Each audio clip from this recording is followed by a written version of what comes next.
Hello guys, hope you all are staying good and safe and you have prepared really well for the upcoming IBPS clerk and LICAO prelims exam 2025 exam, which is going to be held on 3rd, 4th and 5th of October 2025, right? First of all the best guys. I know you all are going to write the exam very confidently and hope you all are going to crack the exam very well, right? So guys, with this positivity, let's start with this video. I know many of the students do juggle and grapple with this problem that ma'am we are not supposed to analyze mock test in a right way. What's the right way? हमारे marks improve नहीं होते हैं, बहुत ज़्यादा negative vibes आती हैं जब हम मॉक टेस्ट अटेम्प्ट करते हैं, अपना रिजल्ट देखते हैं और बहुत सारी मॉक टेस्ट से रिलेटेड बच्चों के एंड नंबर ऑफ प्रॉब्लम्स होती है, राइट? तो इसीलिए guys here is the solution for you all. यहाँ पे एक सॉल्यूशन मैं आप लोगों के लिए लेकर आई हूँ, बिल्कुल एक्यूरेट. तो मॉक टेस्ट अटेम्प्ट करोगे तो बिल्कुल फेलियर आप देख सकते हो, but once you attempt the mock test and do smart analysis then it's equal to selection, right? Definitely you are having a very fair chances for selection once you are doing smart analysis. तो अब इसको smart analysis करना कैसे guys? We need to follow certain regime in order to we need to follow a certain roadmap in order to analyze our mock test in a smart way so that we can succeed and get selected. Clear? So guys, सबसे पहले तो देखो, आपको mock test जब आप perform करते हो तो आपको कुछ चीज़ों को ध्यान में रखना होता है. You need to track your scores, right? आपको अपने स्कोर्स को ट्रैक करना है, अपनी वीक एरियाज को आइडेंटिफाई करना है, एरर के पैटर्न्स पे ध्यान रखना है. ये कुछ कोर एरियाज हैं जहाँ पे काम करना है. Number 1 is track scores, number 2 is identify weak areas को आइडेंटिफाई करिए. थर्ड इज एरर पैटर्न, आपको रिकॉग्नाइज करना है किस तरह की एरर्स आप कर रहे हो और अपनी मिस्टेक्स को कैटेगराइज करना है, अलग अलग कैटेगरी में डिवाइड करना है. जैसे कि कौन कौन सी कैटेगरीज है? तो मिस्टेक्स की देखो यहाँ पे हमारी 3 कैटेगरीज होती हैं. एक तो हमारी कॉन्सेप्चुअल बेस्ड मिस्टेक्स होती हैं, इसके बारे में अभी आगे हम डिटेल में बात करेंगे. एक हमारी एप्लीकेशन बेस्ड मिस्टेक हम बहुत ज्यादा करते हैं और कुछ ऐसी सिली मिस्टेक्स होती हैं जो कि हम बेवकूफी में ऐसे ही एरर्स कर देते हैं, ठीक है, और बाद में हम पछताते हैं, we regret after attempting that.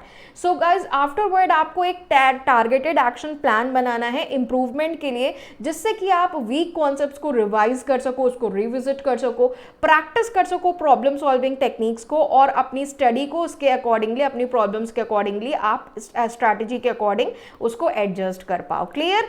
तो अब यहाँ पे गाइज हम बात करेंगे कुछ पॉइंट्स की. तो सबसे पहले तो आपकी बात थी कि record and track your performance. तो भाई किस तरह से अपनी, जब हम मॉक टेस्ट देते हैं, मॉक टेस्ट सबमिट करते हैं, तो how we are going to record and how we are going to track our performance, right? तो सबसे पहली बात तो गाइज यहाँ पे अपनी परफॉर्मेंस को रिकॉर्ड और ट्रैक करने के लिए इसमें कुछ सब चीजें हैं जिनका आपको ध्यान रखना है. ओवरऑल स्कोर पे आपको ध्यान रखना है, राइट? डेली बेसिस पे अभी जैसे कि आपके guys upcoming exams lined up हैं, सारे प्रीलिम्स और IBPS clerk prelims, LICAO prelims और आपके मेंस एग्जाम लाइंड अप हैं.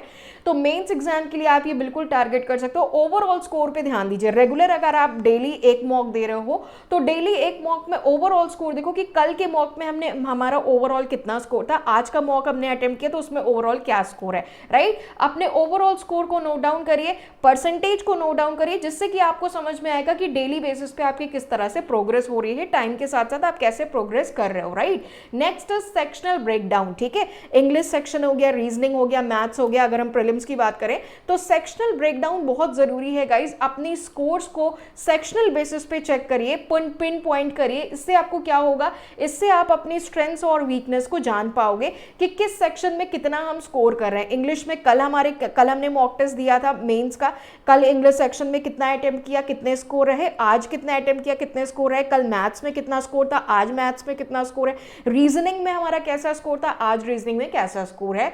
ये हमें ध्यान रखना है, राइट? इससे हम अपनी स्ट्रेंथ्स और वीकनेस को अच्छे से एनालाइज कर पाएंगे, समझ पाएंगे और उस पर वर्क कर पाएंगे. जब हम चीज़ों को समझ पाएंगे तो उस पर वर्क भी कर पाएंगे, राइट? आगे और भी चीज़ें हम आपको लाइंड अप करके बिल्कुल बता रहे हैं accurately. Next is correct, incorrect and unattempted. अब बात यहाँ आती है कि मॉक टेस्ट में गाइज आपने अटेम्प्ट किया, सारे क्वेश्चंस तो अटेम्प्ट नहीं करोगे. कुछ ऐसे क्वेश्चंस होंगे जो आपके करेक्ट होंगे, कुछ ऐसे हैं जो कि गलत हो गए और कुछ ऐसे हैं जो कि हमने अटेम्प्ट ही नहीं किया, हमें नहीं समझ में आ रहा था तो हमने उसको स्किप कर दिया, राइट?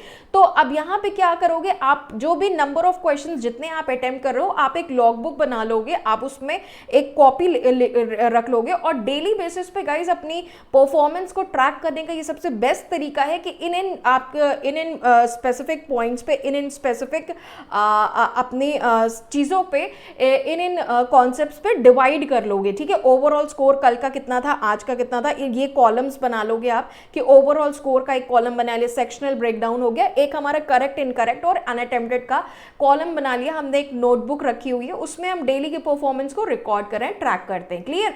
तो करेक्ट इनकरेक्ट और अनअटेम्प्टेड, अब हम नंबर लिख रहे हैं कि कितने हमारे क्वेश्चंस करेक्ट हुए कल के मॉक में, आज के मॉक में कितने करेक्ट हैं, कितने इनकरेक्ट थे कल, कितने आज इनकरेक्ट हैं, कितने क्वेश्चंस ऐसे हैं जो कि अनअटेम्प्टेड हैं हर कैटेगरी में, जिससे हमें ये समझ में आएगा कि हमारे पास जो नॉलेज है वो नॉलेज का क्या गैप हो रहा है, हम कैटेगराइज कर पाएंगे, जिससे हमें समझ में आ पाएगा नॉलेज गैप्स और वो एरिया जहां पे हमें ज़्यादा ध्यान देने की ज़रूरत है, ठीक है। इंग्लिश सेक्शन वीक है हमारा, कल भी इंग्लिश में हमारे 8 मार्क्स रहे, आज भी 8 मार्क्स 7 मार्क्स हमने गेन किया, तो भाई इंग्लिश में ध्यान देने की ज़रूरत है। या फिर मैथ्स में हमारा DI वीक है, हम DI के क्वेश्चंस नहीं कर पा रहे हैं, या फिर रीजनिंग में हम पजल के क्वेश्चंस नहीं अटेम्प्ट कर पा रहे हैं, प्रॉब्लम आ रही है, तो ये चीज़ें आपको यहाँ से पता चलेंगी अच्छे से, क्लियर। इसके बाद गाइज यहाँ पे नेक्स्ट पॉइंट आता है एनालाइज योर मिस्टेक्स। तो इसमें भी कुछ सब पॉइंट्स हैं, इनकी बात करेंगे। तो मिस्टेक्स को एनालाइज करेंगे तो उसमें कई तरह की मिस्टेक हम करते हैं, तो कैटेगराइज कर रहे हैं हम अपनी मिस्टेक्स को। सबसे पहले हमारी कुछ कॉन्सेप्चुअल एरर्स होती हैं जो कि मॉक टेस्ट में हम बहुत करते हैं। अब ऐसा होता है कि हमारे कॉन्सेप्ट्स ही क्लियर नहीं है, राइट। तो बहुत बार ऐसा हमने क्वेश्चन अटेम्प्ट किया, बट क्वेश्चन अटेम्प्ट करने के बाद वो गलत हो गया, तो वो हमारी कॉन्सेप्ट बेस्ड एरर थी। कि हमारी क्यों एरर थी, because we were lacking in knowledge, हमें उस चीज़ की नॉलेज नहीं थी, उन बेसिक कुछ फंडामेंटल ऐसे कॉन्सेप्ट फॉर्मूलाज थे जो हमें पता नहीं थे, हमने अंदर टुक्का कर दिया क्वेश्चन और वो गलत हो गया। तो कॉन्सेप्ट बेस्ड एरर हम लोग बहुत बार करते हैं। एक और टाइप की एरर जो एग्जाम में हम लोग बहुत करते हैं या मॉक टेस्ट में बहुत करते हैं, एप्लीकेशन को अच्छे से लगा नहीं पाते। मैथ्स और रीजनिंग में खास करके ये चीज़ होती है कि जो भी चीज़ें एप्लीकेशन किसी चीज़ का होता है, तो किसी चीज़ को हम करेक्टली अप्लाई करना हमें आना चाहिए। बहुत बार हम पढ़ तो लेते हैं, हमें वो चीज़ समझ में भी आ जाती है, कॉन्सेप्ट भी हमारा क्लियर हो जाता है, लेकिन कॉन्सेप्ट क्लियर होने के बाद भी हम उस चीज़ को करेक्टली अप्लाई नहीं कर पाते, राइट। तो एप्लीकेशन के लिए गाइस सबसे ज़्यादा है कि आपको अच्छे से वीडियोस देखने हैं टीचर्स के, फैकल्टीज के, और देखो कि वो किस तरह से उस कॉन्सेप्ट को अप्लाई करते हैं, उसको सीखना है। देन आपको वहाँ से क्या करना है, उन कॉन्सेप्ट्स को जब आप अच्छे से कर लोगे तो फिर मॉक टेस्ट में भी उसको आप अप्लाई करोगे तो वो गलत नहीं होगा, ठीक है। तो बहुत बार ऐसा होता है कि हम करेक्ट कॉन्सेप्ट को गलत तरीके से अप्लाई कर रहे हैं या फिर गलत प्रॉब्लम को चूज कर रहे हैं टेक्निक को सॉल्व करने के लिए, इस वजह से भी हमारे नेगेटिव मार्किंग में हम चले जाते हैं या एरर्स करते हैं। और थर्ड, हमारी कुछ ऐसी सिली मिस्टेक्स होती हैं जो कि जानबूझकर हम इतनी हड़बड़ी में होते हैं कि हमारा दिमाग काम नहीं करता है और ना चाहते हुए भी वो एरर्स हमसे हो जाती है जिन पे हम ध्यान ही नहीं देते हैं। तो वो कैसी एरर्स होती हैं, जैसे कि अक्सर हम मैथ्स में कैलकुलेशन एरर्स करते हैं, हमारे क्वेश्चंस को हम मिसरीड कर जाते हैं, पजल के क्वेश्चन को ध्यान से पढ़े ही नहीं, DI के क्वेश्चंस लेंदी थे उसको ध्यान से पढ़े ही नहीं और सॉल्व करने लगे, RC क्लोज टेस्ट में हमने सही से पढ़ा ही नहीं। बहुत बार इंग्लिश के क्वेश्चंस में हम डायरेक्शन अच्छे से नहीं पढ़ते हैं, एरर स्पॉटिंग में हमसे पूछा था, आपको इनकरेक्ट वाला बताना था, आपने करेक्ट वाला आंसर बता दिया। तो ये चीज होती है भाई, तो डायरेक्शंस को मिसरीड करते हैं बहुत बार, इस वजह से हम सिली मिस्टेक्स कर लेते हैं, क्लियर। तो इन बात पे भी बहुत ध्यान देना है। नेक्स्ट पॉइंट हमारे यहाँ पे आता है आइडेंटिफाइंग पैटर्न्स। पैटर्न्स को आइडेंटिफाई करना है, लगातार भाई किस तरह की एरर हम कर रहे हैं। कल के मॉक टेस्ट हमने अटेम्प्ट किया, फुल मॉक लेंथ मॉक दिया, किस तरह की एरर्स उसमें हमने की वो हमें ध्यान रखना है, ठीक है। किस तरह के टॉपिक्स की एरर हमारी हो रही है, कैसे क्वेश्चन के टाइप्स में एरर हो रही है। अब जैसे कि फॉर एग्जाम्पल कल हमने जो मॉक टेस्ट दिया उसमें हमारी नंबर सीरीज के क्वेश्चन गलत हो गए, आज भी हमने दिया तो नंबर सीरीज के क्वेश्चन गलत हो गए। तो हमें ये समझ में आ रहा है कि क्वेश्चन टाइप नंबर सीरीज के क्वेश्चन हमसे गलत हो रहे हैं, तो इसको हमें प्रैक्टिस करना चाहिए। सेक्शन में कौन सी प्रॉब्लम आ रही है, इंग्लिश, मैथ्स, रीजनिंग, ये आपको पता चलेगा। पैटर्न को आइडेंटिफाई करना बहुत जरूरी है, कैसे टॉपिक्स पे से आपकी एरर हो रही है। आप जब एंटोनिम्स सिनोनिम्स के क्वेश्चन कर रहे हो तो आपसे गलत हो जा रहा है, आरसी में जो थीम बेस्ड क्वेश्चन कर रहे हो तो गलत हो रहा है। तो ये टॉपिक्स में आ जाता है कि इन टॉपिक्स के स्पेसिफिक क्वेश्चन कल भी हमने किया गलत हुआ, परसों के मॉक में भी गलत हुआ, आज भी गलत हुआ। तो ये चीज आपको क्या करना है, आइडेंटिफाई करना बहुत जरूरी है। जब आप इनको आइडेंटिफाई करोगे तो ही इन एरियाज पे आप वर्क कर पाओगे और इनको इंप्रूव कर पाओगे, राइट। नेक्स्ट पॉइंट आता है guys review unattempted questions, clear. तो एट लास्ट गाइज जब आप मॉक टेस्ट सबमिट कर देते हो उसके बाद आप अपनी मिस्टेक्स को आपने कैटेगराइज कर लिया, ठीक है, पैटर्न्स को आइडेंटिफाई कर लिया कि किस तरह की आपने एरर्स कमिट की है, आपको समझ में आया। नेक्स्ट उसके बाद आपको क्या करना है, लास्ट में जो अनअटेम्प्टेड क्वेश्चंस थे, जिन क्वेश्चंस को आपने नहीं अटेम्प्ट किया या मार्क फॉर रिव्यू करके रखा था लेकिन फिर भी आप नहीं कर पाए उसको और पेपर सबमिट कर दिया, तो यहाँ पे वो चीज समझनी है, बहुत जरूरी है, क्योंकि कुछ ऐसे क्वेश्चंस थे जो कि अनआंसर्ड थे। तो वो क्यों थे, क्या रीजन था,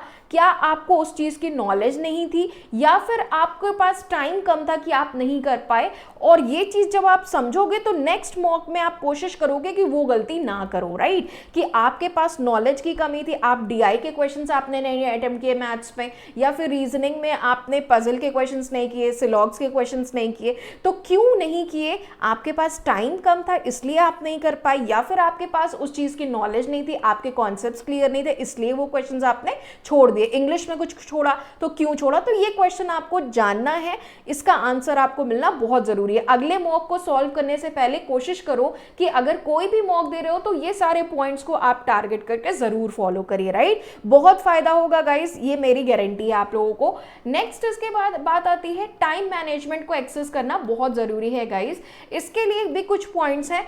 पर सेक्शन देखो कि आप कितना टाइम ले रहे हो, ठीक है। इंग्लिश, मैथ्स, रीजनिंग, प्रीलिम्स की बात करें या मेंस की बात करें, इंग्लिश, मैथ्स, रीजनिंग, जीए, करंट अफेयर्स में कितना टाइम आप सब्जेक्ट में ले रहे हो, पर सेक्शन कितना, इंग्लिश में कितना, मैथ्स में कितना, रीजनिंग में कितना, जो अलॉटेड टाइम है उसके विद इन हम कितने क्वेश्चन अटेम्प्ट कर पा रहे हैं पर डे। कल हमने किया तो कल मैथ्स के क्वेश्चन हमने 20 मिनट में 25 क्वेश्चन कर लिया, आज मैथ्स के क्वेश्चन क्या हम 25 क्वेश्चन कर पाए या 28 क्वेश्चन कर पाए, तो इट मीन्स हमारा जो ग्रोथ का ग्राफ है वो बढ़ रहा है, राइट। ऐसा तो देखना है कि कितना टाइम आपने हर सेक्शन पे स्पेंड किया, जिससे कि अगर कोई आपकी प्रॉब्लम्स आती है, कोई शॉर्टकमिंग्स आती है तो उनको आप आइडेंटिफाई कर पाओ। कुछ ऐसा क्वेश्चन है जो बहुत ज़्यादा उलझा दे रहा है, आप ज़रूरत से ज़्यादा टाइम दे रहे हो, वो क्वेश्चन स्किप करना था बट वो क्वेश्चन अटेम्प्ट करने के चक्कर में आप इतना ज़्यादा टाइम ले लिया, कंज्यूम कर लिया वो क्वेश्चन कि आगे के क्वेश्चन आपसे छूट गए, आप कर ही नहीं पाए, क्लियर। तो ये चीज़ इसलिए आइडेंटिफाई करना बहुत ज़रूरी है मॉक टेस्ट में कि अगर कोई उलझाने वाला क्वेश्चन है तो ऐसा तो नहीं कि आप उसमें फंस जा रहे हो, आगे के कुछ क्वेश्चन इजी थे जो आप देख ही नहीं पाए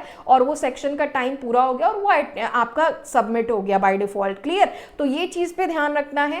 क्वेश्चन की पेसिंग पे बहुत ध्यान रखना है गाइस। यूज चेक पॉइंट्स को यूज करना है जो टेस्ट के विद इन होते हैं, जिससे कि आप अपनी पेस को टाइम के साथ साथ time with in the given time आप क्वेश्चन को कितने अच्छे से कर पा रहे हो, ये आपको टारगेट जो है ये टाइमलाइंस आपको सेट करोगे, तो इससे आप क्वेश्चन की पेसिंग को बहुत अच्छे से कर पाओगे, क्लियर। तो इस पे भी आपको बहुत ध्यान रखना है।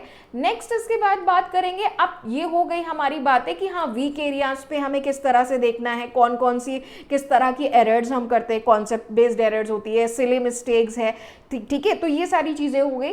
अब इसके बाद बात आती है कि किस तरह का एक एक्शन प्लान क्रिएट करें जिससे कि हम एक्यूरेसी इंप्रूव करें और मॉक्स में मार्क्स को बूस्ट करें।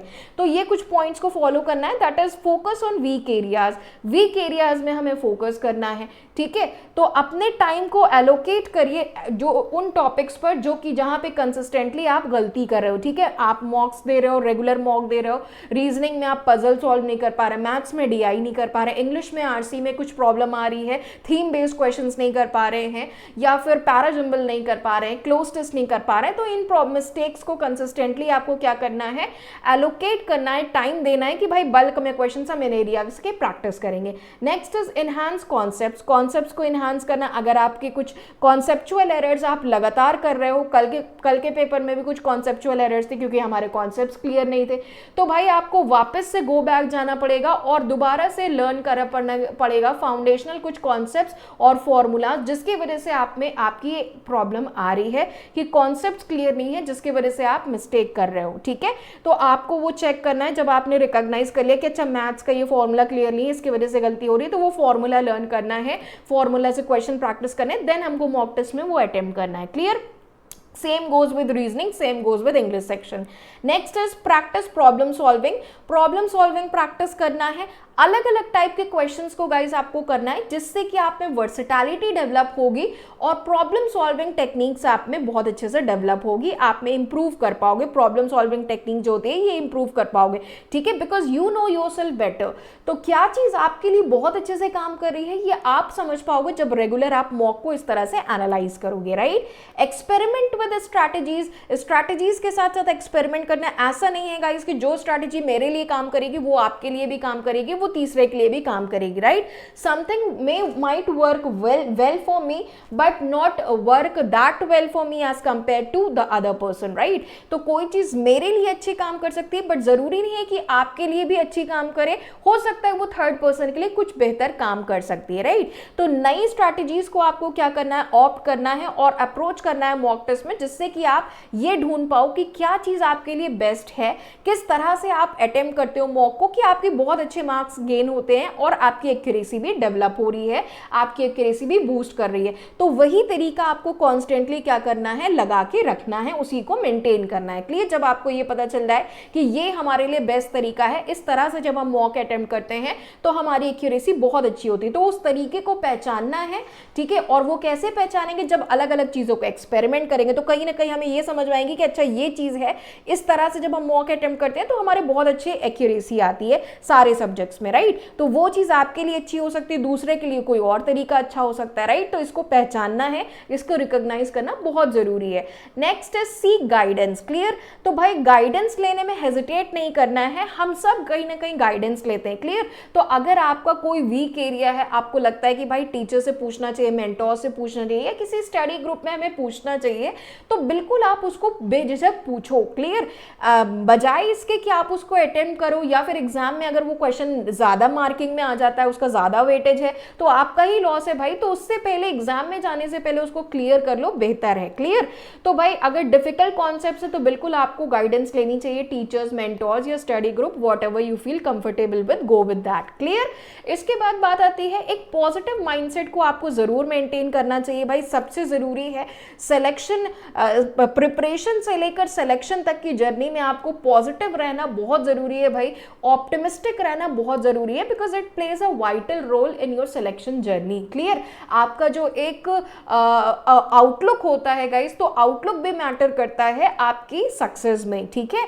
तो इसलिए भाई पॉजिटिव रहना है, भले ही कि हम रिपीटेड फेलियर्स फेस कर रहे हैं उसके बाद भी एक पॉजिटिव माइंडसेट के साथ आगे बढ़ना है, बिल्कुल। One day will come when you will succeed, clear. So stay focused and have patience on your preparation, have faith on your preparation. So the point is be patient and consistent, clear. Patience के साथ साथ consistency maintain करनी है। किसी भी चीज में guys time लगता है, ठीक है।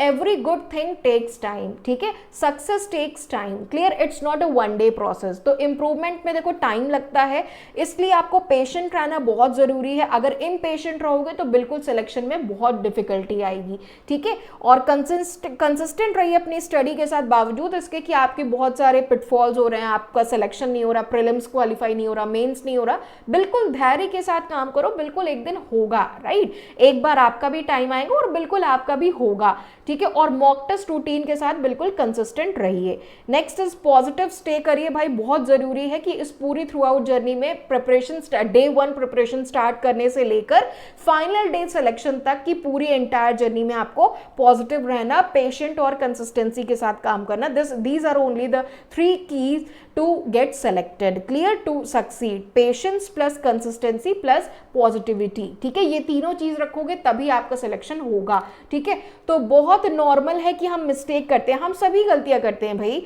ठीक है। We are human beings and human beings are born to commit errors, clear. तो इसलिए भाई लर्निंग प्रोसेस पे फोकस करिए, पॉजिटिव एटीट्यूड को मेंटेन करिए।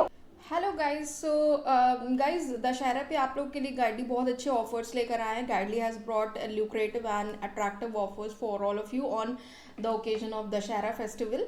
and you all can avail these offers, especially targeting for IBPS PO Mains 2025 exam, right. तो guys ये offers आप लोग अवेल कर सकते हो बहुत ही चीप एंड अफोर्डेबल प्राइस पे, as you all know Guidely always provides you quality content, right. So यहाँ पे गाइज आप लोगों को मॉक टेस्ट पे वैलिडिटी मिल रही है, जैसे कि आप लोगों को अभी guys this is the right time mains के लिए मॉक टेस्ट बहुत अच्छे से प्रैक्टिस करना है। तो 11 मंथ्स की वैलिडिटी गाइडली आपको दे रहा है 175 रुपीज़ में। दशहरा का स्पेशल ऑफर चल रहा है, इसको आप अवेल कर सकते हो। इसी के साथ साथ गाइज सुपर प्लान पे भी 1 ईयर की वैलिडिटी गाइडली आप लोग को दे रहे हैं। दशहरे पे ऑफर चल रहा है, दशहरा स्पेशल ऑफर 1799 में मिल रहा है। दशहरा कोड अप्लाई करने से यहाँ पे 3000 से ज़्यादा मॉक टेस्ट मिल रहे हैं, सारे बंडल PDF कोर्स मिल रहे हैं, प्राइम प्रीमियम और प्राइम बंडल PDF कोर्स, जितने भी बैंक एग्जाम वीडियो कोर्सेज है वो सब मिल रहे हैं, और आपको एक्सपर्ट से काउंसलिंग भी 1-on-1 मिल रही है, और यहाँ पे बिगनर किट भी आप लोगों को इसमें इंक्लूडेड मिल रही है। इसके साथ साथ गाइज IBPS PO मेंस के लिए डिस्क्रिप्टिव कॉम्बो है IBPS PO का गाइडली की तरफ से, mock test plus video course मिल रहा है 399 में। दशहरा कोड अप्लाई करोगे गाइज तो ये आप ग्रैब कर सकते हो, so avail it before the offer ends, right. इसी के साथ साथ गाइज बंडल PDF कोर्स पे भी ऑफर चल रहा है, एज यू ऑल नो कि सारी चीज़ें अगर आप बल्क में प्रैक्टिस करना चाहते हो, आप मॉक टेस्ट दे रहे हो, किसी कोई एरिया आपका वीक एरिया है, आप उसके क्वेश्चन बल्क में प्रैक्टिस करना चाहते हो, तो बिल्कुल Guidely is there to help you out with its bundle PDF course, जहाँ पे आप section wise, exam wise, topic wise सारी चीज़ें अच्छे से प्रैक्टिस कर सकते हो। 50 डेज का डेली टारगेट मिल रहा है, topic wise, exam wise, section wise PDFs मिल रहा है, बिगनर्स का स्पेशल क्विज बंडल मिल रहा है, मेंस मास्टरी कोर्स मिल रहा है, सारे मेमोरी बेस्ड पेपर क्विजेस मिल रहे हैं, 1 लाख प्लस क्वेश्चन है डिटेल वीडियो सॉल्यूशन के साथ, 332 रुपीज़ में मिल रहा है। दशहरा कोड अप्लाई करोगे तो आप अवेल कर सकते हो। इसी के साथ साथ मीनाक्षी मैम का मेंस का बॉस बैच आप लोगों को यहाँ पे मिल रहा है 150 रुपीज़ में। If you apply this code boss तो दशहरा पे आपको अवेल हो सकता है। इसी के साथ साथ रीजनिंग का महापैक भी आप लोग को दशहरा पे ऑफर मिल रहा है रोहित सर का 150 रुपीज़ में, तो इसको आप लोग ले सकते हो। इसमें सारे 4 मेंस के बैच मिल रहे हैं, और उसके अलावा गाइज ये सारे बैचेस आप लोग को यहाँ पे 150 रुपीज़ में मिल रहे हैं। IBPS PO 2025 में डिस्क्रिप्टिव राइटिंग का गाइज यहाँ पे आप लोगों को मिल रहा है मेंस के लिए। ऐसे राइटिंग और कॉम्प्रिहेंशन के सेट्स मिल रहे हैं, 20 सेट्स ऐसे writing, 20 sets comprehension, same PDF sample PDF मिल रहा है सारे सेट्स का। 6 मंथ्स वैलिडिटी दी जा रही है, 149 रुपीज़ में सिलेक्शन कोड अप्लाई करोगे तो ये आपको मिलेगा, और यहाँ पे AI ड्रिवन फीडबैक सिस्टम भी इंक्लूड किया गया है। क्लियर। इसी के साथ तो गाइज अवेल करिए जरूर से, और you all can join my Telegram group English by Shifa ma'am. This is the link of my Telegram group wherein you get session updates. Apart from that, you also get free PDFs just after the end of the classes. Thank you everyone.